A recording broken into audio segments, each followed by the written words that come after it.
अस्सलाम वालेकुम स्टूडेंट्स, कैसे हैं आप सब। मेरा नाम है बिस्मा असगर। मैं आपको यहाँ पे पढ़ा रही हूँ हमारा चैप्टर 7, सेकंड लास्ट चैप्टर है बुक का। और इसमें अब हमने जो टॉपिक पढ़ना है वो ये है कि आपके पास अगर वाटर पॉल्यूट हो गया है तो उसकी वजह से कौन सी डिजीज़ कॉज होती हैं। इन डिजीज़ को कहते हैं वाटर बॉर्न डिजीज़। इनकी हमने डिटेल पढ़नी है और साथ ही साथ देखना है कि हर डिजीज़ किस तरह की होती है, क्या उसके नुकसानात हैं, साइड इफ़ेक्ट्स क्या हैं या सिम्टम्स क्या होते हैं। इन डिजीज़ को डिटेल में देख लेते हैं क्योंकि पेपर में इससे रिलेटेड क्वेश्चन भी आता है। तो आए चलते हैं लेक्चर की तरफ। तो स्टूडेंट्स, अब हम क्या चीज़ डिस्कस करने लगे, अब हम ये देखने लगे कि हमारे पास वाटर पॉल्यूशन तो चले हो जाती है, लेकिन उसकी वजह से नुकसानात क्या क्या होते हैं। क्योंकि बेसिकली देखा तो यही जाता है ना कि ठीक है आपके पास पॉल्यूशन हो रही है, लेकिन जब तक उसका कोई नुकसान नहीं होगा तो उस पर कोई काम भी नहीं किया जाएगा उस पॉल्यूशन को कम करने के लिए। इसीलिए वाटर पॉल्यूशन के जो साइड इफ़ेक्ट्स होते हैं, जो वैसे ही इफ़ेक्ट्स होते हैं, उनको भी स्टडी करना ज़रूरी होता है। अब वाटर पॉल्यूशन के बाद होता ये है स्टूडेंट्स के उसकी वजह से बहुत सारी डिजीज़ कॉज हो जाती हैं। डिजीज़ क्यों होती हैं, बीमारियां क्यों होती हैं, उसकी वजह ये है कि वाटर जो पॉल्यूटेड है, जिसके अंदर ऑलरेडी बहुत ज़्यादा हार्मफुल सब्सटेंसेस हैं, जब आप उसको पिएंगे तो जाहिर सी बात है वो आपकी बॉडी के अंदर जा रहा है। अगर कोई ऐसी चीज़ है जो एयर में मौजूद है, तो तब भी आपने देखा था ना कि एयर जब आप इनहेल करते हैं तो उसके कितने साइड इफ़ेक्ट्स होते हैं, क्योंकि वो आपकी बॉडी के अंदर फिर जितनी हार्मफुल गैसेज हैं वो ट्रैवल करती हैं। इसी तरह हमारे पास डिजीज़ की बात आती है जब हम वाटर पॉल्यूशन की बात करते हैं। तो इन वाटर पॉल्यूशन डिजीज़ को हम देखेंगे, सबसे पहली बात जो याद रखने वाली है कि वाटर पॉल्यूशन की वजह से जो डिजीज़ होती हैं उनको हम कहते हैं वाटर बॉर्न इन्फेक्शियस डिजीज़। ठीक है, वाटर बॉर्न का मतलब हुआ कि ये वाटर की वजह से है, पानी की वजह से। ठीक है, और इन्फेक्शियस का मतलब होता है कि ये कोई ना कोई इन्फेक्शन कॉज कर रहे हैं, कोई ना कोई प्रॉब्लम कॉज कर रहे हैं बॉडी में। वो कौन सी प्रॉब्लम है, इन्फेक्शन है, उसके बारे में अब हमने स्टडी करना है। सबसे पहले आपसे क्योंकि पेपर में पूछा जाएगा what are water borne infectious diseases, तो सबसे पहले तो इसकी डेफिनेशन समझ लेते हैं। डेफिनेशन ये है कि diseases that spread due to drinking polluted water. वही बात आ गई कि आपने वो पानी पिया जो पॉल्यूटेड था, इस वजह से बीमारियां आ गई। ठीक है, बीमारियां ह्यूमन बॉडीज के अंदर आने लग गई। इसके अलावा दूसरा इंपॉर्टेंट फैक्टर क्या है डेफिनेशन में, और eating food prepared with polluted water. ठीक है ना, क्योंकि पानी सिर्फ पीने के लिए तो इस्तेमाल नहीं होता, पानी के और बहुत सारे यूजेस हैं। अब हम यहाँ पे उन यूजेस की बात करें जिसकी वजह से पानी हमारी बॉडी के अंदर जाता है। एक तो हो गया कि आपने पानी वैसे ही पिया, दूसरा ये हुआ कि वही पॉल्यूटेड वाटर यूज करके खाना भी तैयार किया। तो जब खाना तैयार किया तो जाहिर सी बात है खाना भी आपने खाना है, उसके अंदर भी अगर ऑर्गेनिजम्स और ये सारे जो डिजीज कॉजिंग एजेंट्स हैं अगर ये मौजूद हैं तो जाहिर सी बात है कि फिर कोई ना कोई बीमारी तो होगी। ठीक है, बात समझ में आ गई। डेफिनेशन बहुत ही सिंपल है। नुकसान पॉल्यूटेड वाटर की वजह से ये, चाहे आप उसे पिए, मतलब it might be due to drinking water और it might be due to eating food prepared with the polluted water. ठीक हो गया, यहाँ तक बात समझ में आ गई। अब वाटर पॉल्यूशन में ऐसी कौन सी चीज़ें होती हैं जो डिजीज़ कॉज करती हैं। उन दो चीज़ों में जो इंपॉर्टेंट चीज़ें, एक है टॉक्सिन्स और दूसरे हैं माइक्रो ऑर्गेनिजम्स। टॉक्सिन्स का क्या मतलब होता है? टॉक्सिन्स स्टूडेंट्स आप सबने याद रखना है कि किसी भी हार्मफुल सब्सटेंस को कहते हैं। हार्मफुल का मतलब होता है जो भी चीज़ नुकसान दे। ठीक है, वो नुकसान कोई छोटा नुकसान भी हो सकता है, वो बड़ा नुकसान भी हो सकता है। तो टॉक्सिन का मतलब है कोई भी हार्मफुल सब्सटेंस। ठीक है, हार्मफुल सब्सटेंसेस में अक्सर ऐसे आपके पास मेटल्स आ जाते हैं जो कि हैवी मेटल्स काउंट किए जाते हैं, जो कि बॉडी के लिए अच्छे नहीं होते, बॉडी को उनकी ज़रूरत नहीं होती, लेकिन जैसे ही उनको बॉडी के अंदर ले जाया जाए तो उसकी वजह से बहुत सारी बीमारियां हो जाती हैं। कौन कौन से उसमें आते हैं आपके पास? मेटल्स या ऑर्गेनिक या मेटल्स या एलिमेंट्स या कंपाउंड्स, कौन कौन सी चीज़ें आती हैं? आर्सेनिक है, ठीक है, मरकरी है, लेड है और ऑर्गेनिक केमिकल्स हैं। ये सारी की सारी चीज़ें वाटर को पॉल्यूट करती हैं और वो वाटर जब हम पीते हैं तो ये सारी की सारी चीज़ें हमारे लिए टॉक्सिन बन जाती हैं। बात समझ में आया? टॉक्सिन का क्या मतलब है? कोई भी टॉक्सिक चीज़ जो हार्मफुल हो। ठीक है, दूसरा क्या है? माइक्रो ऑर्गेनिजम्स होते हैं। कुछ ऐसे माइक्रो ऑर्गेनिजम्स भी वाटर के अंदर प्रेजेंट होते हैं इस वजह से जिनकी वजह से मजीद डिजीज़ होती हैं। ठीक है, अब वो माइक्रो ऑर्गेनिजम्स कौन कौन से होते हैं? वायरस हो सकता है, बैक्टीरिया हो सकता है, प्रोटोजोआ हो सकता है या वर्म्स हो सकते हैं। वर्म्स आप सबको पता है इंसेक्ट्स को कहते हैं। ठीक है, और प्रोटोजोआ क्या चीज़ होती है? प्रोटोजोआ स्टूडेंट्स आपके पास सिंगल सेल्ड ऑर्गेनिजम्स होते हैं। इनकी डिटेल आप बायोलॉजी में पढ़ेंगे, लेकिन जब भी जब भी हम बात करते हैं ना ऐसे ऑर्गेनिजम्स की जो सिंगल सेल्ड हैं, मतलब क्या होता है कि ये प्रोटोजोआ ऐसे ऑर्गेनिजम्स होते हैं, लिविंग ऑर्गेनिजम्स है, लेकिन ये सिर्फ एक सेल के बने होते हैं। ठीक है, ये डिटेल आपको समझना जरूरी ताकि आपको इनके नाम याद रहें। बाकी जो आपके पास माइक्रो ऑर्गेनिजम्स है वो सिंगल सेल्ड नहीं है। अब ये सारी के सारी डिजीजेस कब होंगी स्टूडेंट्स? जाहिर सी बात है कि जब आपके पास प्रॉपर सैनिटेशन फैसिलिटी नहीं होगी। सैनिटेशन का क्या मतलब होता है? सैनिटेशन का मतलब होता है कि प्रॉपर आपके पास ऐसी फैसिलिटी नहीं है की वजह से इस पॉल्यूशन को रोका जा सके। अगर मान लें गार्बेज वगैरह कुछ भी गंद पानी में आ भी गया है तो कोई ऐसी फैसिलिटी होनी चाहिए जिससे उसको रिमूव किया जा सके, या कोई ऐसी फैसिलिटी होनी चाहिए जिससे उस गंद को, गार्बेज को वाटर तक पहुंचने ही ना दिया जाए। ठीक है, बात समझ में आ रही है कि आपके पास ऐसी कोई फैसिलिटी होनी चाहिए जिसको कहते हैं सैनिटेशन फैसिलिटी। सैनिटेशन वैसे भी सफाई सुथराई से रिलेटेड एक टर्मिनोलॉजी है जिसमें आपने याद रखना है कि रिमूवल ऑफ वेस्ट की बात हो रही है। अगर वेस्ट का रिमूवल के लिए कोई अच्छा तरीका मौजूद नहीं है तो वाटर ज़रूर पॉल्यूटेड होगा, और वाटर के पॉल्यूशन कॉजिंग चीज़ों की वजह से क्या होगा, हम सबको बहुत सारी डिजीज़ हो जाती हैं। अब क्या होगा स्टूडेंट्स कि अगर सैनिटेशन की प्रॉपर फैसिलिटी मौजूद नहीं है तो जाहिर सी बात है बहुत सारी ऐसी चीज़ें होंगी जो वाटर में पॉल्यूशन कॉज करेंगी। वाटर में जो चीज़ें पॉल्यूशन कॉज करेंगी वो हमने देखा कि हमने किस तरह से उनको अपनी बॉडी के अंदर डाल लिया है। अब इसकी वजह से नुकसान क्या होगा? इसकी वजह से नुकसान ये होगा कि यही वाटर पॉल्यूटिंग चीज़ें हमारे अंदर डिजीज़ कॉज करेंगी। ये सारी बात है, ये सारी रीज़न थी हमारे पास वाटर बॉर्न डिजीज़ की। हमने अब डिस्कस करना है वो डिजीज़ को जो हमारी बुक में गिवन है, और उन डिजीज़ को डिस्कस करते हुए दो चीज़ों का ख्याल आपने लाजमी रखना है। सबसे पहले ये आपने देखना है डिजीज़ है कौन सी। डिजीज़ कौन सी का मतलब ये नहीं है कि बस आपने नाम याद रखना है, आपने ये भी देखना है कि उस डिजीज़ में होता क्या है। जब तक आप इस बात पे नहीं ना फोकस करेंगे कि डिजीज़ में आखिर प्रॉब्लम क्या आ रही है, वो डिज़ीज़ क्या नुकसान देती है, तब तक शायद आपको नाम याद रखना भी मुश्किल लगेगा। इसलिए डिजीज़ को साथ साथ समझना है, देखना है हमने कि आखिर उस डिज़ीज़ में क्या हो रहा है। दूसरी कौन सी इंपॉर्टेंट चीज़ है जो हमने याद रखनी है वो है उसके कॉजेज़। कॉज में मैंने आपको वैसे जनरली ये कॉज बताए हैं, लेकिन हर डिजीज़ का कॉज डिफरेंट होता है। हो सकता है कोई डिजीज़ आपके पास वायरस की वजह से हो रही हो सकता है कोई सिर्फ बैक्टीरिया की वजह से हो रही हो। तो हर डिजीज़ का क्योंकि कॉज डिफरेंट होता है तो इसलिए हर कॉज को समझना ज़रूरी है। अब इन डिजीज़ को बारी बारी डिस्कस कर लेते हैं। सबसे पहले हमारे पास डायरिया है। डायरिया की डिस्कशन सबसे पहले इसलिए है क्योंकि इसके बाद जो डिजीज़ लिखी हुई हैं उसके अंदर आप कह लें सिम्टम है ना, वो यही है कि डायरिया होता है। बाकी भी डिजीज़ हैं जिनके अंदर डायरिया हो सकता है। ठीक है, डायरिया यूँ समझें कि एक सिम्टम होता है बहुत सारी डिजीज़ का। सिम्टम का क्या मतलब होता है? सिम्टम का मतलब होता है कि आपके पास जब एक डिजीज़ हो गई है, ठीक है, तो उस डिजीज़ का क्या अफेक्ट हो रहा है। हो गई बीमारी, अब उस बीमारी का पता कैसे चला कि ठीक है ये इस बंदे को ये बीमारी है? क्योंकि कोई ना कोई ऐसी हार्मफुल चीज़ हो रही होती है, कोई ना कोई उसका अफेक्ट हो रहा होता है जिससे पता लग रहा होता है कि ठीक है ये चीज़ें अगर हो रही हैं तो इसका मतलब ये वाली डिजीज़ है इस पेशेंट को। बात समझ में आई? तो सिम्टम्स का पता होना बहुत ज़रूरी है। डायरिया इन इटसेल्फ बीमारी हो सकती है, लेकिन बात याद रखनी है कि डायरिया एक सिम्टम है, ये दूसरी बीमारियों का सिम्टम बन जाता है। ठीक है, कैसे बन जाता है वो बात अभी डिस्कस करते हैं। पहले ये देखेंगे कि डायरिया होता क्या है। डायरिया आप सबने याद रखना है इंटेस्टिनल डिजीज़ है। ठीक है, इंटेस्टिनल डिजीज़ है। इंटेस्टाइन क्या होता है? डाइजेस्टिव सिस्टम का पार्ट है, आपके स्टमक के बाद आता है। यहाँ पे बहुत सारे न्यूट्रिएंट्स की एब्जॉर्प्शन होती है बॉडी में, लेकिन कोई अगर डिजीज़ कॉजिंग एजेंट यहाँ मौजूद है तो उसकी वजह से नुकसान क्या होगा? नुकसान ये होगा स्टूडेंट्स के डायरिया में क्या होता है, आपके पास वाटरी स्टूल्स पास होते हैं। ठीक है, उनमें बहुत ज़्यादा वाटर मौजूद होता है, जो बाउल मूवमेंट होती है वो बढ़ जाती है। और नुकसान क्या होता है? नुकसान ये होता है कि डिहाइड्रेशन कॉज हो जाती है। डिहाइड्रेशन का क्या मतलब होता है? डिहाइड्रेशन का मतलब होता है पानी की कमी हो जाना। वाटर जो आपके पास बॉडी से लॉस हो रहा है वाटर का, वो पानी तो ज़रूरी था ना जो अब बाउल मूवमेंट के थ्रू लॉस हुए जा रहा है जिसका। अब वो वाटर क्योंकि स्टूडेंट ज़रूरी होता है और जब वो आपकी बॉडी से निकल जाता है तो नुकसान क्या है कि डिहाइड्रेशन हो जाती है। और डिहाइड्रेशन भी आप सबने याद रखना है कि ऐसी बात नहीं है कि डिहाइड्रेशन हुई है तो बस आपने पानी पिया एक गिलास और आपकी डिहाइड्रेशन ख़त्म हो गई। ऐसे नहीं होता। आपको जब भी डायरिया होता है ना, तो उसमें जो डिहाइड्रेशन होती है ये बड़ी सीरियस बात होती है। इसी वजह से आपने देखा होगा कि ट्रीटमेंट ऑप्शंस में आपको जो मेडिकली कहा जाता है ORS पी ले इस तरह, क्योंकि उसके अंदर न्यूट्रिएंट्स भी मौजूद होते हैं ना।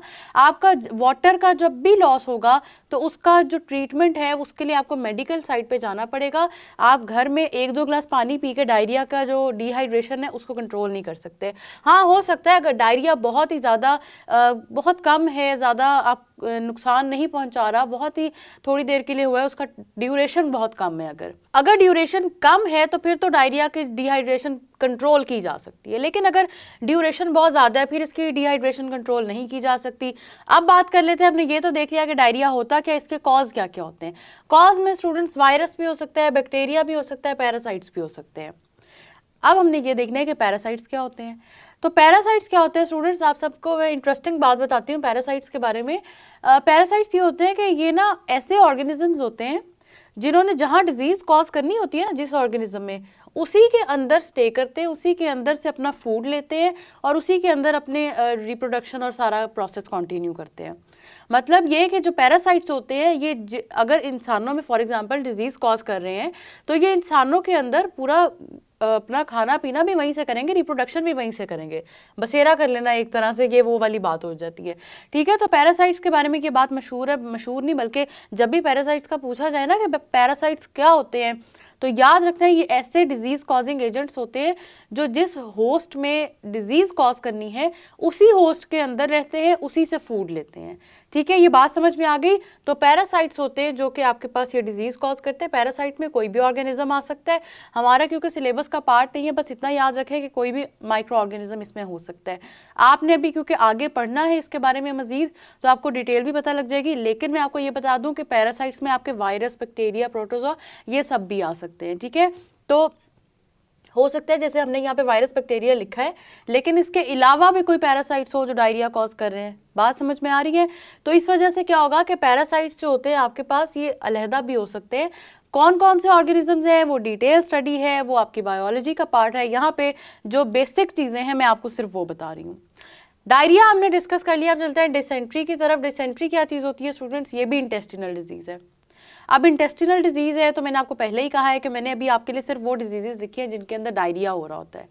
तो ये डिसेंट्री जो इंटेस्टिनल डिजीज़ है इसके अंदर भी डायरिया होगा, लेकिन डायरिया अब क्या हो जाएगा, अब डायरिया सवेयर डायरिया है। ठीक है, ये डायरिया सवेयर डायरिया होता है। और सवेयर डायरिया क्या चीज़ होती है कि जो कंट्रोल करने के लिए आपको हॉस्पिटल की इमरजेंसी में जाना पड़ता है, मेडिकल हेल्प सीख करनी पड़ती है, मेडिकल हेल्प लेनी पड़ती है। ठीक है, उसके बाद ड्रिप्स वगैरह लगती हैं, जो आपको याद होगा कि एक डेक्सट्रोज ड्रिप हमने पढ़ी भी थी बायोकेमिस्ट्री में। इस तरह से ड्रिप्स वगैरह लगती हैं ताकि इस प्रॉब्लम को कंट्रोल किया जा सके। ठीक है, क्योंकि डायरिया है हमने पहले ही पढ़ लिया, उसकी वजह से डिहाइड्रेशन बहुत ज़्यादा हो जाती है। ठीक है, बात समझ में आ रही है? अब इसका कॉज क्या है? डिसेंट्री का कॉज बैक्टीरिया है और पैरासाइट्स है। तो डायरिया का कॉज आपके पास ये तीनों चीज़ें हो सकती है, लेकिन डायरिया किस बीमारी में हो रहा है उसका कॉज फिर डिफरेंट हो जाएगा। क्योंकि मैंने आपको क्या बात समझाई है, डायरिया सिम्टम होता है। ठीक है, कुछ बीमारियों में डायरिया सिर्फ सिम्टम है। इसका क्या मतलब होता है? इसका मतलब होता है कि कोई ऐसी बीमारी भी हो सकती है स्टूडेंट्स जिसमें डायरिया भी हो रहा है, जिसमें वॉमिटिंग भी है, जिसमें फीवर भी है। तो ये सारी चीज़ें उस पेशेंट के अंदर हो सकती हैं, लेकिन वो कोई और बीमारी हो सकती है। सिम्टम यही चीज़ होती है। ठीक है, सिम्टम का मतलब यही होता है कि पेशेंट को उस बीमारी की वजह से क्या क्या इफेक्ट्स हो रहे हैं, उसको ऐसे बॉडी में एबनॉर्मैलिटीज़ हो रही हैं। ठीक है, तो सिम्टम वो चीज़ होती है जो पेशेंट उस बीमारी की वजह से एक्सपीरियंस कर रहा होता है। तो डायरिया आपके पास एज इट इज़ भी हो सकता है कि सिर्फ डायरिया हुआ है, लेकिन ये किसी बीमारी का सिम्टम भी बन सकता है कि इसके अलावा भी कुछ और मसले हो रहे हैं पेशेंट में। ठीक है, तो आपके पास यहाँ इस डिजीज़ में ये इंटेस्टिनल डिजीज़ है, लेकिन सवेयर डायरिया है, कॉज है बैक्टीरिया और पैरासाइट्स। इसको आपने डायरिया के साथ कंफ्यूज नहीं करना। वायरस इसका कॉज नहीं है, इसलिए ये याद रखना है। कॉजेज पेपर में पूछे जाते हैं, MCQs में पूछे जाते हैं, इसलिए इसमें कंफ्यूज नहीं होना, समझ के चलना है। बस ये देख लें, डायरिया में आपके पास बैक्टीरिया और पैरासाइट्स है, डिसेंट्री में भी बैक्टीरिया और पैरासाइट्स है, वायरस नहीं है, वायरस सिर्फ डायरिया में है। ठीक है, बात समझ में आ गई। थर्ड डिजीज़ की तरफ चलते हैं जो कि है कॉलेरा। कॉलेरा में भी सवेयर डायरिया, लेकिन इसका नुकसान क्या है? नुकसान ये है स्टूडेंट्स कि दिस डिजीज़ में भी फैटल। फैटल का क्या मतलब होता है? फैटल का मतलब होता है डेथ कॉजिंग डिजीज़। ठीक है, याद रखना है, जब भी किसी डिजीज के साथ फैटल का वर्ड लिखा हो तो उसका मतलब ये होता है कि ये वाली डिजीज डेथ कॉज कर सकती है। तो कॉलेरा एक बहुत ही सीरियस डिजीज होती है और इसका कॉज क्या है वो समझ लेते हैं, क्योंकि डायरिया की बात तो हमने समझ ली ना कि डायरिया क्या होता है। अब इसके कॉज की तरफ चलते हैं। कॉज आप सबने याद रखना है, इसका कॉज है bacteria vibrio scholarly. Vibrio scholarly उस बैक्टीरिया का नाम है जिसकी वजह से कॉलेरा होता है, ठीक है। तो अब आप देख रहे हैं कि कॉलेरा एक और बीमारी है जिसके अंदर आपके पास डायरिया भी हो रहा है, और ये इसका कॉज क्या है? इसका कॉज सिर्फ और सिर्फ बैक्टीरिया है। कौन सा बैक्टीरिया है? बैक्टीरिया है विब्रियो स्कॉलरी, ठीक है। पेपर का इंपॉर्टेंट एमसीक्यू है कि what is the cause of cholera. तो कॉलेरा का कॉज एक बैक्टीरिया है और बैक्टीरिया का नाम है विब्रियो स्कॉलरी। ज्यादा और माइक्रो ऑर्गेनिजम्स के नाम तो हमारी केमिस्ट्री 10th का पार्ट है नहीं, तो ये एक ही नाम है, इसको आप सबने याद कर लेना है, ठीक है। अब ये बैक्टीरिया कहाँ पे पाया जाता है? ये वहां पे पाया जाता है स्टूडेंट्स ऐसे वाटर में जिसकी कंटेमिनेशन हो गई है विद ह्यूमन फीसिस, ठीक है। ह्यूमन फीसिस की वजह से वो वाटर कंटेमिनेट हो गया। कंटेमिनेट का क्या मतलब होता है? इंप्योरिटी आ गई है। ये सारी की सारी चीजें हमने पढ़ी हैं जब हम एयर पॉल्यूशन पढ़े थे। आई होप आप सबको याद होगा। तो ह्यूमन फीसिस की वजह से कंटेमिनेशन हो गई है। वाटर के अंदर क्या हुआ है कि अब जो बैक्टीरिया है उसकी ग्रोथ होने लग गई है, वो मौजूद है, और उस बैक्टीरिया की वजह से कॉलेरा हो गया है। तो आपके पास डायरिया की जब आप बात करें पेपर में, तो आप ये भी बता सकते हैं कि diarrhoea can also be caused by cholera, ठीक है। बीमारी वो भी हो सकती है। कॉलेरा आपके पास बाकायदा एक बीमारी है जिसमें और बहुत सारे सिम्टम्स होते हैं। हम यहाँ पे सिर्फ वो डिजीजेस डिस्कस कर रहे हैं जिनका अभी साइड इफेक्ट हमारे पास डायरिया है। बात समझ में आ रही है? तो ये अब आपके लिए मुश्किल नहीं होनी चाहिए, याद रखने में आसानी होनी चाहिए, क्योंकि मैंने वो बताई है अभी आपको सिर्फ जिनका कॉज है डायरिया। इस तरह से ये वाली डिजीजेस आपके बॉडी में क्या कॉज करेंगी? डायरिया कॉज करेंगी। डायरिया क्या चीज़ होती है? इंटेस्टिनल डिजीज है, इंक्रीज्ड बाउल मूवमेंट होती है जिसके अंदर बहुत ज़्यादा वाटरी स्टूल्स पास होते हैं, ठीक है। डिहाइड्रेशन कॉज कर सकता है। इसके सारे कॉजेज, सारी चीज़ें मैंने ऑलरेडी बता दी हैं। आसान करने के लिए बता दूं फिर से, ये वो डिजीजेज हैं जिनमें डायरिया कॉज होता है, और डायरिया के कॉजेज वायरस, बैक्टीरिया, पैरासाइट्स कुछ भी हो सकते हैं। डायसेंट्री में वायरस नहीं होगा, कॉलेरा में सिर्फ और सिर्फ बैक्टीरिया होगा, ठीक है। ये बात याद रखनी है। अब हम इससे नेक्स्ट पोर्शन में मजीद डिजीजेस को डिस्कस कर लेते हैं। तो स्टूडेंट्स, अब हम मजीद डिजीज़ को डिस्कस करने लगे हैं जैसे हम पहले कर रहे थे। जो पहले कर रहे थे 3 हमने जिसमें बात की वो डायरिया तक हमने बात की थी।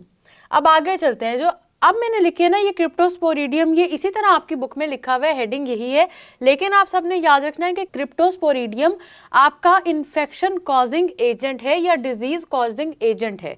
ये क्रिप्टोस्पोरिडियम डिजीज नहीं है। अब इसकी वजह से डिजीज कौन सी होती है? डिजीज होती है स्टूडेंट्स क्रिप्टोस्पोरिडियोसिस, ठीक है। क्रिप्टोस्पोरिडियोसिस आपके पास डिजीज है, और वो किसकी वजह से होती है? वो क्रिप्टोस्पोरिडियम की वजह से होती है।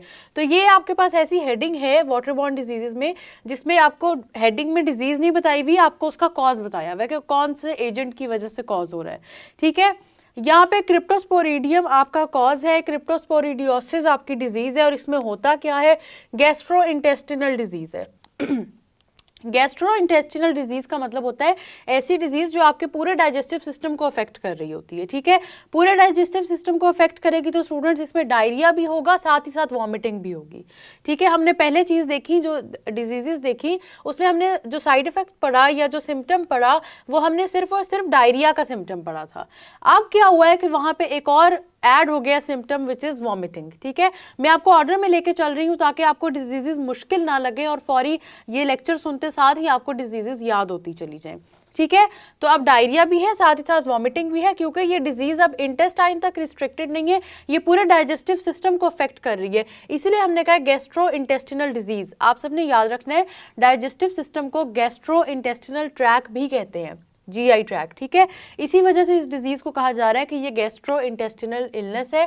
जीआई ट्रैक्ट आपके डाइजेस्टिव सिस्टम को कहा जाता है। इसी वजह से हमने जो बात की, अगर कहीं पे लिखा हो गैस्ट्रो इंटेस्टिनल तो समझ जाया करें कि ये डाइजेस्टिव सिस्टम की बात हो रही है, क्योंकि अब ये पूरा डाइजेस्टिव सिस्टम अफेक्ट हो गया, तो अब डायरिया भी होगा, अब वॉमिटिंग भी होगी। अब कॉज की तरफ आ जाते हैं। कॉज आप कहेंगे वैसे आपने ऑलरेडी पढ़ा दिया, क्रिप्टोस्पोरिडियम आपका कॉज है, लेकिन ये ऑर्गेनिज्म है कौन सा, ठीक है। ये कौन सी क्लास में आता है? ये माइक्रो ऑर्गेनिज्म का नाम क्या? तो आप सबने याद रखना है ये प्रोटोजोआ है।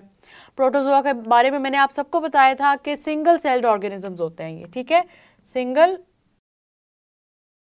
Sailed organisms. ये सिंगल सेल्ड ऑर्गेनिजम्स होते हैं जिनकी वजह से डिजीज होती है, और ये माइक्रो ऑर्गेनिज्म के साथ हमने वाटर बॉर्न लिखा हुआ है, जिसका मतलब भी ये है कि ये वाटर के अंदर मौजूद है। ठीक है, अब ये पाया कहाँ कहाँ जाता है, ये बड़ी इंपॉर्टेंट चीज़ है। जिस तरह हमने कॉलरा में देखा ना कि बैक्टीरिया की प्रेजेंस कहाँ पे होती है, इसी तरह हमने क्रिप्टोस्पोरिडियम की प्रेजेंस भी देखनी है कि ये जो प्रोटोजोआ है ये कहाँ प्रेजेंट होता है। ये स्टूडेंट्स आप सबने याद रखना है, सरफेस वाटर में प्रेजेंट होता है। सरफेस वाटर सोर्सेज जितने भी होते हैं जो आपको नजर आ रहे होते हैं, सरफेस वाटर है। सरफेस वाटर का मतलब होता है वो वाटर रिसोर्सेज जो सामने नजर आ रहे होते हैं, अंडर द ग्राउंड नहीं है। ठीक है, इनमें कौन कौन से आते हैं, इनमें रिजर्वॉयर्स हैं, लेक्स हैं और रिवर्स हैं। तो ये तीन इनमें आ जाते हैं आपके पास सरफेस वाटर रिसोर्सेज। इन वाटर रिसोर्सेज के अंदर ये प्रोटोजोआ मौजूद होता है, और ये पानी को इस तरह से पॉल्यूट हो चुका पानी उसके अंदर अब इसकी प्रेजेंस है। ठीक है, पॉल्यूटेड पानी में प्रोटोजोआ प्रेजेंट है। कौन सा है, ये क्रिप्टोस्पोरिडियम है। इसकी वजह से कौन सी डिजीज होगी, क्रिप्टोस्पोरिडियोसिस होगी इसकी वजह से, और ये पूरे के पूरे इंटेस्टिनल ट्रैक को, गैस्ट्रो इंटेस्टिनल ट्रैक को अफेक्ट करेगा, जिसकी वजह से डायरिया भी होगा, वॉमिटिंग भी होगी। आई होप अब आपको ये डिजीज भी याद हो गई है। जिस तरह क्रिप्टोस्पोरिडियम है, इसी तरह हमारे पास जो नेक्स्ट डिजीज की बात हुई है उसमें हेडिंग आपकी डिजीज का नाम नहीं है, बल्कि आपके पास इन्फेक्शन कॉजिंग एजेंट का नाम है या डिजीज कॉजिंग एजेंट का नाम है। ठीक है, एक ही बात होती है। अब हम बात करेंगे हुकवॉर्म की। हमने कॉजेज में देखा था ना कि आपके पास वॉर्म्स भी हो सकते हैं, वायरस, बैक्टीरिया, प्रोटोजोआ और उसके अलावा वॉर्म्स। अब ये जो वॉर्म है स्टूडेंट, हुकवॉर्म है, ये एक पैरासिटिक वॉर्म है। पैरासिटिक वॉर्म का क्या मतलब होता है कि ये बॉडी के अंदर प्रेजेंट होगा, और किस तरह प्रेजेंट होगा, बॉडी से फूड लेगा, ह्यूमन बीइंग से मतलब जिस भी इंसान के अंदर ये मौजूद है उसी इंसान के सिस्टम से ये फूड भी लेगा, उधर ही ये रिप्रोड्यूस भी करेगा। ठीक है, अब ये पैरासिटिक वॉर्म है, और ये कौन से पार्ट को अफेक्ट करेगा, ये स्मॉल इंटेस्टाइन को अफेक्ट करेगा। गौर से देखें, पहले जो हमने 3 डिजीजेस की बात की उसमें सिर्फ इंटेस्टाइन की बात की, उसके बाद हमने क्रिप्टोस्पोरिडियोसिस की बात की, तो हमने पूरे जीआई ट्रैक्ट की बात की कि ये गैस्ट्रो इंटेस्टिनल इलनेस है। अब हम हुकवॉर्म की बात करें तो ये कौन से पार्ट को अफेक्ट करेगा, ये स्मॉल इंटेस्टाइन को अफेक्ट करेगा। स्मॉल इंटेस्टाइन डाइजेस्टिव सिस्टम का पार्ट है, और इंटेस्टाइन वैसे भी रिस्पॉन्सिबल होता है आपके बहुत सारे न्यूट्रिएंट्स की एब्जॉर्प्शन में। ठीक है, उसकी डिटेल हम नहीं पढ़ेंगे, वो बायोलॉजी का पार्ट है। अब इसमें डिजीजेस कौन सी होती हैं, हुकवॉर्म तो है, बॉडी में तो आ गया, लेकिन इसकी वजह से डिजीज कौन सी होगी। सबसे पहली डिजीज जो स्टूडेंट्स होती है वो है एनीमिया। एनीमिया क्या होता है, एनीमिया का मतलब होता है कि आपकी बॉडी में ऑक्सीजन की कमी हो जाती है, क्योंकि हीमोग्लोबिन जितना उसको ऑक्सीजन कैरी करना चाहिए वो उतना नहीं करता।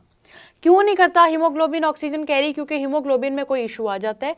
ठीक है, एनीमिया का ये बहुत बेसिक डेफिनेशन है, बहुत बेसिक इसके अंदर ये चीज़ होती है कि इसमें हीमोग्लोबिन में इशू आ जाता है, उसकी शेप खराब हो जाती है, जिसकी वजह से हीमोग्लोबिन ऑक्सीजन को कैरी नहीं कर पाता। ऑक्सीजन को कैरी नहीं कर पाता तो एनीमिया हो जाता है, और पता लग जाता है कि पेशेंट में ऑक्सीजन की कमी हो गई है। ठीक है, ये बात समझ में आ रही है कि ये डिजीज कौन सी होती है।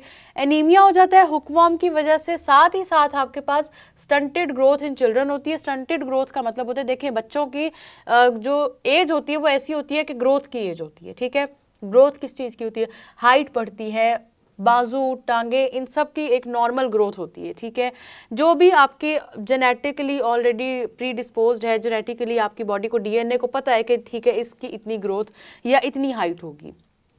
अब उतनी हाइट नहीं होती, बल्कि उससे कम हो जाती है। हाइट कम होती है, ना तो आर्म्स, बाजुओं की उतनी ग्रोथ होती है, ना टांगों की, और इस वजह से ड्वार्फिज्म हो जाता है। वो जो इंसान होता है वो अपनी एज से बहुत छोटा लग रहा होता है हाइट वाइज, इसीलिए हम कहते हैं स्टंटेड ग्रोथ। ये जो स्टंटेड ग्रोथ है, ये मैंने आपको बताया कि ये क्या होता है कि हाइट में प्रॉब्लम आ जाता है, हाइट उतनी नहीं होती जितनी एज के अकॉर्डिंग होनी चाहिए, साथ ही साथ बाजू भी उतने सही तरह ग्रो नहीं किए होते, टांगे भी ग्रो नहीं की होती, तो ओवरऑल जितनी ग्रोथ होनी चाहिए बॉडी की उतनी ग्रोथ नहीं होती, एबनॉर्मल ग्रोथ होती है, इस वजह से इसको कहते हैं स्टंटेड ग्रोथ। ठीक है, बात समझ में आ रही है। ये किसका नुकसान है, ये सारे हुकवॉर्म के नुकसान आते हैं। एनीमिया हो गया, स्टंटेड ग्रोथ हो गई। कॉज की बात कर ले, कॉज हम सबको पहले ही पता है कि हुकवॉर्म कॉज है, लेकिन क्योंकि ये पैरासाइट है, ये बॉडी के अंदर रहेगा, तो ये किस तरह से आता है अब हम थोड़ा सा उसको भी समझ लेते हैं। देखिए, हुकवॉर्म का लार्वी, लार्वी का क्या मतलब होता है, अभी वो फॉर्म है कि ये जिस तरह कह ले कि हुकवॉर्म का बच्चा नहीं होता, अभी ये पूरी तरह से हुकवॉर्म में कन्वर्ट नहीं हुआ।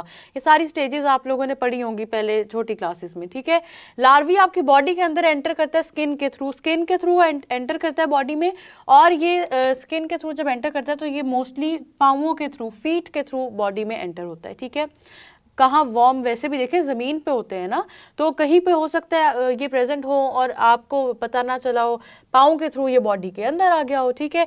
इसकी वजह से क्या होता है कि 1 billion people are affected worldwide, ठीक है। पूरी दुनिया में हुक वॉर्म की वजह से 1 बिलियन पीपल अफेक्ट होते हैं। और ये स्टडी किस तरह की गई है, ये पर एनम में स्टडी की गई है। पर एनम क्या चीज़ होती है, पर एनम का मतलब होता है स्टूडेंट्स के एक चीज़ का इफेक्ट देखा गया कि हुकवर्म कितनी जगहों पे कैसे कैसे अफेक्ट कर रहा है, कैसे कैसे डिजीज कॉज कर रहा है। और ये पूरा इफेक्ट कब तक स्टडी किया गया, ये 12 मंथ्स तक स्टडी किया गया। 12 मंथ्स मतलब पूरा 1 साल, ठीक है। 12 मंथ्स तक ये स्टडी हुई और 12 महीनों में देखा गया कि 12 महीनों में कितने लोग अफेक्ट हुए हुकवर्म की वजह से। इसी वजह से जब इस स्टडी में बताया गया कि 1 बिलियन लोग अफेक्ट हुए तो पर एनम लिख दिया। पर एनम का मतलब ही ये है कि ये पूरा साल एक स्टडी हुआ है, ठीक है। तो 12 मंथ्स में 1 बिलियन लोग अफेक्ट हुए हैं, लेकिन पेपर में जब लिख रहे हैं तो पर एनम का वर्ड यूज करना है, क्योंकि ये जो स्टैटिस्टिकल आपके रीडिंग्स होती हैं ना, जितनी भी ये जिस तरह से लिखी गई होती है इनको ऐसे ही लिखते हैं। ये सिर्फ आपको समझाने के लिए मैं बता रही हूँ कि ये 12 मंथ्स का पीरियड होता है, ठीक है। इतने लोग अफेक्ट होते हैं, डिजीज वही मैं बता रही हूँ आपको, हुकवर्म की वजह से एनीमिया है, स्टंटेड ग्रोथ है, ये पैरासाइट है, ठीक है। ये पैरासिटिक वर्म है, ये पैरासाइट है, बॉडी में एंटर करेगा, देखिए लार्वी फॉर्म में एंटर करेगा और हुकवर्म तक जाएगा। लार्वी फॉर्म हुकवर्म नहीं है अभी, ये उससे पिछली फॉर्म है। जो आपको पता है ना कि वर्म्स और इंसेक्ट्स की जो डेवलपमेंट होती है उससे पहले वो आहिस्ता आहिस्ता होता है अपने पूरे फॉर्म में आने तक। तो हुकवर्म तक आने तक पहले वो लार्वी स्टेज में होगा। लार्वी का क्या मतलब होता है, बड़े इजी अल्फाज में, का अभी बच्चा है, उसकी छोटी एज है, अभी उसने पूरा ग्रो करके हुकवर्म बनना है। लार्वी फॉर्म में ये बॉडी में आ जाएगा, उसके बाद ये आपकी बॉडी से न्यूट्रिशन लेगा, बॉडी से फूड लेगा और फिर कंप्लीटली हुकवर्म तक कन्वर्ट होके बॉडी में डिजीजेस कॉज कर देगा। कौन कौन सी, एनीमिया और स्टंटेड ग्रोथ, ठीक है। बात ही समझ में आ रही है, आई होप आपको याद हो रहा है। पहली 3 डिजीजेस डायरिया से रिलेटेड पढ़ी, क्रिप्टोस्पोरिडियम और हुकवर्म डिजीजेस नहीं है, ये दोनों डिजीज कॉजिंग एजेंट्स हैं। हमने इनकी हेडिंग से अगली 2 डिजीजेस पढ़ ली और डायरिया से बात आ गई वॉमिटिंग तक क्रिप्टोस्पोरिडियोसिस में, क्योंकि ये पूरा का पूरा जीआई ट्रैक्ट अफेक्ट कर रहा है। ठीक हो गया, ये बात समझ में आ गई। आगे चलते हैं, फ्लोरोसिस की बात कर लेते हैं। फ्लोरोसिस क्या होता है?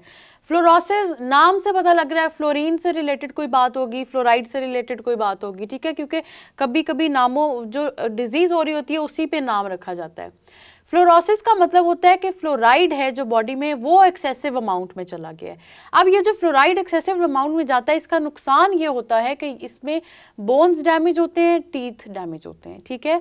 बोन्स भी डैमेज होंगे, टीथ भी डैमेज होंगे, जिसकी वजह से क्या होता है कि इस डिजीज को कहते हैं फ्लोरोसिस। कहाँ से आता है ये फ्लोरोसिस? पानी के अंदर जब फ्लोराइड की अमाउंट बढ़ जाएगी तो कॉज क्या हुआ? कॉज हमारे पास हो गया फ्लोराइड, ठीक है। यही जो मैंने इधर लिखा भी हुआ है, दोबारा इधर लिख देती हूँ, फ्लोराइड आपका कॉज है। पानी के अंदर बहुत सारा फ्लोराइड प्रेजेंट है, वो पानी आपने पिया है, जो हमने डेफिनेशन पढ़ी, either you drank that water or you cooked food in that polluted water। अब वो फ्लोराइड जितना है वो आपकी बॉडी के अंदर आना शुरू हो गया है, बॉडी के अंदर आया है वो फ्लोराइड, जिसकी वजह से क्या हुआ है कि वो बोन्स को और टीथ को डैमेज कर रहा है।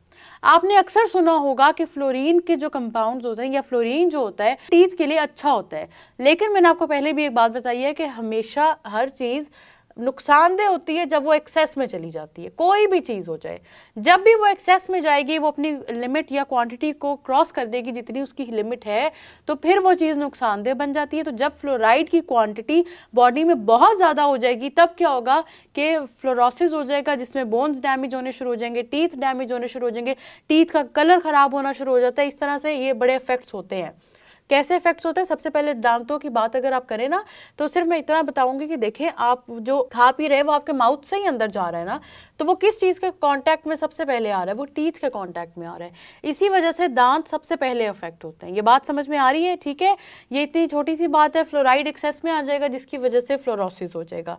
नेक्स्ट डिजीज पे चलते हैं, हेपेटाइटिस। हेपेटाइटिस की बात कर लेते हैं। आपने इस डिजीज का नाम बहुत ज़्यादा सुना होगा ऑलरेडी, ठीक है। हेपेटाइटिस को डिस्कस करने से पहले मैं आपको ये बता दूँ, एक थोड़ा सा कॉन्सेप्ट है। जब भी किसी डिजीज के एंड पे ITIS लगा हो ना, आइटस, तो आप सबने याद रखना है कि इसका मतलब होता है इन्फ्लेमेशन, ठीक है। इन्फ्लेमेशन क्या मतलब होता है? इन्फ्लेमेशन का मतलब होता है कोई चीज़ स्वेल कर गई है, वो अब स्वेल कर गई है जिसकी वजह से वो प्रॉपर फंक्शन नहीं कर पा रही। तो जब भी किसी डिजीज़ के नाम के साथ आप हेपेटाइटिस लिखा देखें ITIS तो समझ जाए कि यहाँ पे कोई इन्फ्लेमेशन हुई है। हेपेटाइटिस की जब बात होती है तो किस चीज़ की, किस ऑर्गन की इन्फ्लेमेशन हो रही है? आपके पास लिवर की इन्फ्लेमेशन हो रही है। ठीक है, ये बात समझ में आ रही है। बहुत सी और डिजीजेस भी होती हैं जिनके नाम के साथ आइटिस आता है, लेकिन अभी मैं आपको नहीं बताऊंगी, क्योंकि देखें अभी आपने फर्स्ट ईयर सेकंड ईयर में भी डिजीजेस पढ़नी है, उसके बाद भी आप जो भी प्रोफेशन परस्यू करते हैं अपनी लाइफ में उसमें भी आपने कुछ तो डिजीजेस की वैसे भी नो हाउ होनी ज़रूरी है। तो ये आपकी पढ़ाई से रिलेटेड बात नहीं है, ये आपके बेसिक कॉन्सेप्ट से रिलेटेड बात है, जो पता होना चाहिए कि अगर किसी डिजीज़ के साथ आइटिस का वर्ड लिखा हो तो इसका मतलब है कोई चीज़ है जो इन्फ्लेम हो गई है, उसमें कोई फिर इन्फेक्शन भी हो गई, क्योंकि स्वेलिंग भी हो गई है, तो कोई ना कोई मसला तो आएगा। ठीक है, हेपेटाइटिस की बात करते हैं अब। और हेपेटाइटिस में स्टूडेंट्स क्या होता है, लिवर की इन्फ्लेमेशन होगी। लिवर की इन्फ्लेमेशन करने वाला कॉज क्या है? कॉज आपके पास कोई ना कोई वायरस होता है। ठीक है, अब ये जो वायरस है ना जो हेपेटाइटिस कॉज करता है, ये 5 तरह के डिफरेंट वायरसेस हैं। ठीक है, ये एक वायरस नहीं है, ये एक ही मतलब वायरस में बहुत सारी आगे क्लासेस हो गई हैं, यूं समझे 5 डिफरेंट वायरसेस हैं। ठीक है, 5 डिफरेंट वायरसेस को नाम क्या दिए गए हैं? उन वायरसेस को नाम दिया गया हेपेटाइटिस ए, जिसकी बेस पे दिया जाता है। ठीक है, अगर वायरस ए है तो आप कहेंगे हेपेटाइटिस ए हो गया है, अगर वायरस बी है तो आप कहेंगे हेपेटाइटिस बी हो गया है, इसी तरह वायरस सी तो हेपेटाइटिस सी, वायरस डी तो हेपेटाइटिस डी, और वायरस ई तो हेपेटाइटिस ई। ठीक है, ये बात समझ में आ रही है? आपकी वायरस जो भी होगा बॉडी के अंदर उसकी बेस पे हेपेटाइटिस का नाम दिया जाता है, और हर वायरस का कॉज डिफरेंट होता है, हर हेपेटाइटिस की जो थोड़ी सी सिम्टम्स होते हैं ना वो डिफरेंट होते हैं।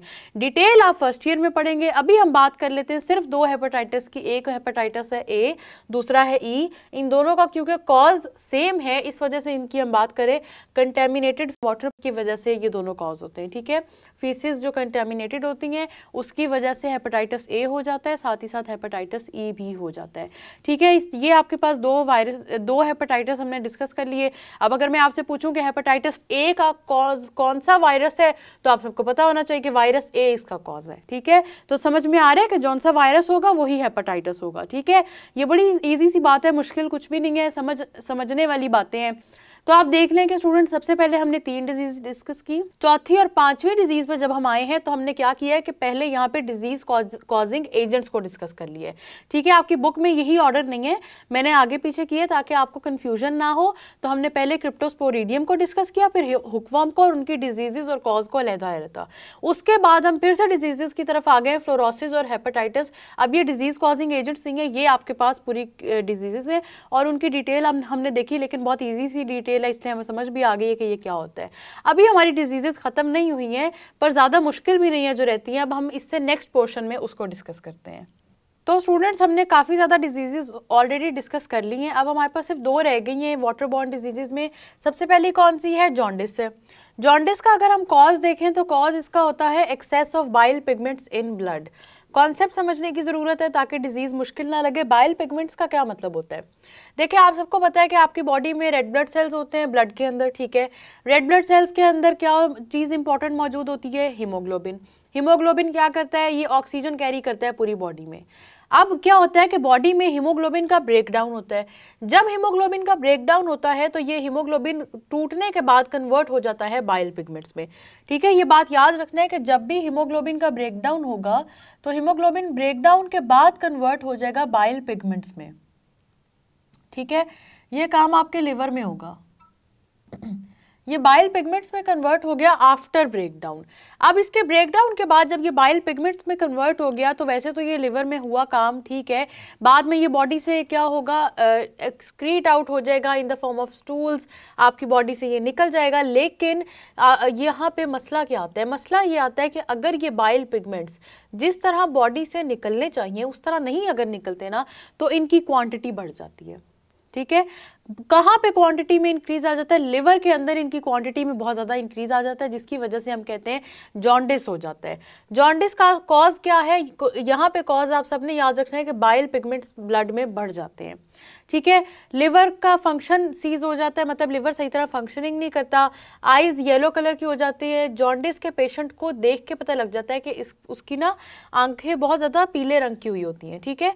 इसी वजह से जॉन्डिस के पेशेंट को देख के पता लग जाता है कि उसको जॉन्डिस है। साथ ही साथ पेशेंट को वीकनेस फील होगी, फटीग होगा, और इसके पीछे जो वजह होती है वो वाटर, पॉल्यूटेड वाटर भी वजह होती है, ठीक है। ये बात याद रखनी है आप सबने कि पॉल्यूटेड वाटर भी इसके पीछे रीज़न होती है। लेकिन बेसिकली बाइल पिगमेंट्स क्या होते हैं वो मैंने आप सबको बता दी है कि आपके पास हीमोग्लोबिन का ब्रेकडाउन होगा, ठीक है। हीमोग्लोबिन ब्रेकडाउन करने के बाद बाइल पिगमेंट्स में कन्वर्ट हो जाएगी।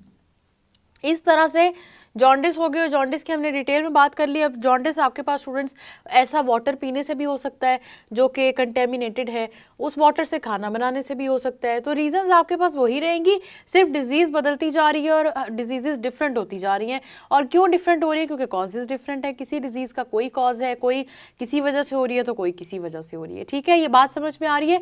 जॉन्डिस के बारे में ये बात याद रखनी है, और सबसे स्पेसिफिकली जो जॉन्डिस के बारे में बात याद रखनी है ना, वो ये है कि इसमें ना आइज़ का कलर येलो हो जाता है, ठीक है। यरकान इसको कहते हैं, इस बीमारी को आप सबने इसका नाम ऑलरेडी सुना भी होगा। तो ये जो आइज़ का कलर येलो हो जाता है ना, ये इसका बड़ा सिग्निफिकेंट फीचर है जिससे जॉन्डिस का जो पेशेंट होता है वो पहचाना जाता है। ठीक हो गया, बात समझ में आ गई। ये हमारे पास जॉन्डिस वाली बात भी हमने खत्म कर दी। नेक्स्ट चलते हैं टाइफाइड पे। टाइफाइड का कॉज क्या है? बैक्टीरिया कॉज है इसका। अगर आप गौर करें तो हमारी ज़्यादा डिजीज़ में बैक्टीरिया ही कॉज था, हमने बहुत कम वायरस से रिलेटेड पढ़ी। मतलब हेपेटाइटिस को देखा ना वायरस से रिलेटेड। इस तरह भी अगर आप चार्ट बना के डिफ्रेंशिएट कर लेंगे ना कि कौन सी डिजीज़ वायरस की वजह से हो रही है, कौन सी बैक्टीरिया की वजह से, तो भी आपको याद रखने में आसानी होगी। तो टाइफाइड का कॉज है बैक्टीरिया। अब ये डिजीज़ बैक्टीरिया जब कॉज करता है ना तो इसका नुकसान बहुत ज़्यादा होता है, इसीलिए हम कहते हैं ये बहुत डेंजरस बैक्टीरियल डिजीज़ है। इसका नुकसान बहुत ज़्यादा होता है। और इसमें होता क्या है स्टूडेंट्स, इसमें आपके पास आप सबने याद रखना है कि टाइफाइड में आपके पास क्या क्या मसले आते हैं। फीवर हो जाता है, डायरिया है, वॉमिटिंग है, इस तरह से जो बीमारी है वो बिगड़ती चली जाती है और बहुत ज़्यादा प्रॉब्लम्स क्रिएट करती है। इसी वजह से कहते हैं कि टाइफाइड एक डेंजरस बीमारी होती है। और अब आपने देखा भी होगा, अगर आपके इर्द गिर्द किसी को टाइफाइड हुआ है तो रिकवरी टाइम बहुत लेट होता है, बहुत देर बाद जाके पेशेंट रिकवर करना शुरू होता है, वरना काफ़ी टाइम लग जाता है ट्रीटमेंट में, ठीक है। और जो भी डिजीज़ वैसे भी बैक्टीरिया कॉज करे उसमें फिर एंटीबायोटिक्स लिए जाते हैं, और एंटीबायोटिक्स फिर एक स्पेसिफिक टाइम तक लेने पड़ते हैं ताकि वो बैक्टीरिया पूरी तरह से बॉडी से ख़त्म हो जाए।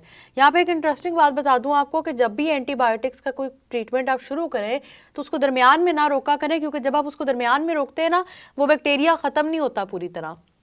बैक्टीरिया को क्या मौका मिल जाता है, वो दोबारा से रीग्रो कर जाता है। रीग्रो जब वो करेगा तो इस दफ़ा बैक्टीरिया की इम्यूनिटी हो जाती है स्ट्रॉन्ग, ठीक है। अब दोबारा आप वही एंटीबायोटिक्स लेंगे तो उस बैक्टीरिया को कोई फ़र्क नहीं पड़ेगा। इसी वजह से कहते हैं कि एंटीबायोटिक की ट्रीटमेंट कभी भी दरमियान में नहीं रोकते। जितना टाइम आपको डॉक्टर ने प्रिस्क्राइब किया होता है उतना टाइम उसको लेते हैं, पूरी तरह से उस ट्रीटमेंट को ख़त्म करते हैं, फिर एंटीबायोटिक की जो मेडिसिन है वो लेना छोड़ते हैं। वरना क्या होगा, अगर आपने उसको दरमियान में छोड़ा है, बैक्टीरिया की इम्यूनिटी बढ़ गई, वो वाली मेडिसिन अब दोबारा असर नहीं करेंगी।